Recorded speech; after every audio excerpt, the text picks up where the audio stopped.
Welcome to the Deep Dive.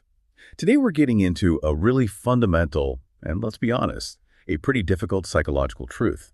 We're talking about why we hate, really hate, being wrong, and all the incredible ways our brain protects our ego from that feeling. I think most of us, you included, probably hold a certain story about ourselves, something like, I'm a reasonable person, I'm fair, and when I make a mistake, I own up to it. But the sources we're looking at today, especially from the psychology of self-justification, they reveal something much more complicated. Admitting an error isn't just awkward. It can feel like a direct threat to your identity. It really can. And that feeling, that mental conflict, is at the very core of something called cognitive dissonance. Don't think of it so much as a thought. It's more of a psychological tension, like an alarm bell going off in your head. It happens when your actions don't line up with your values or when a fact just flies in the face of how you see yourself. And what's fascinating, truly fascinating, is the brain's go-to solution. It doesn't choose the hard path, which would be changing our behavior or admitting we were wrong. No, it finds the path of least resistance. It changes the story. So instead of, I was wrong, you get, I really had no choice, or, well, they deserved it anyway. It's pure self-protection. Lightning fast. Okay, but hold on. Why isn't admitting the mistake the easy route? There's often such a sense of relief when you finally just come clean. What's so important that the brain would rather double down on a mistake? It's what the sources call the investment trap. And it's a big one. Once you've invested in a decision, and that investment can be emotional, it can be financial, it can just be public admitting it was all a mistake, feels so much more painful than just continuing. The ego just can't stand the thought of that sunk cost. Right. And suddenly I'm seeing that pattern everywhere.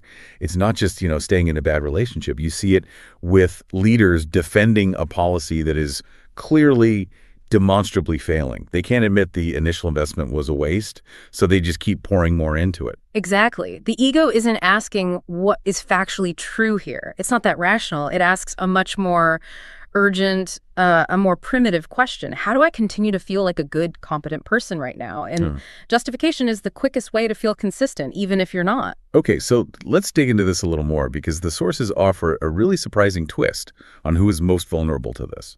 You'd think it would be the opposite, but it says that intelligent, highly educated people can actually be worse at admitting mistakes. How does that work? I know, it feels so counterintuitive, doesn't it?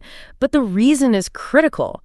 Intelligence can become a really powerful tool for self-deception. If you're smart, you're just better at it. You can create these incredibly complex, logical-sounding arguments to rationalize your own flawed beliefs.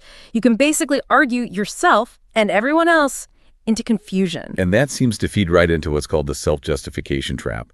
The idea that the more harm you cause someone, even if it's just being sharp in an argument, the harder it is to admit you were the one at fault. Yes, precisely. To get around that guilt, which can be paralyzing, the brain does something else. It activates this dehumanization mechanism.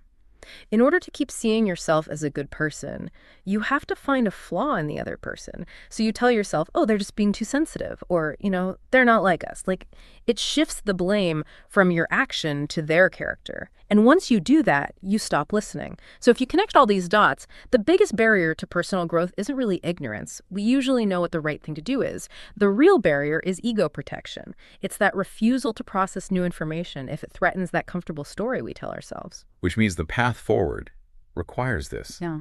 This really powerful reframe. And the sources lay it out so clearly.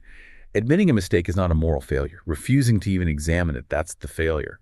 The moment you can genuinely say, you know what, I was wrong, or even just, I didn't know then what I know now, you feel that tension just release. You get the freedom to change. Absolutely. That's the whole point. When you can trade that constant self-justification for a little self-awareness, mistakes stop being threats. They actually become your greatest teachers.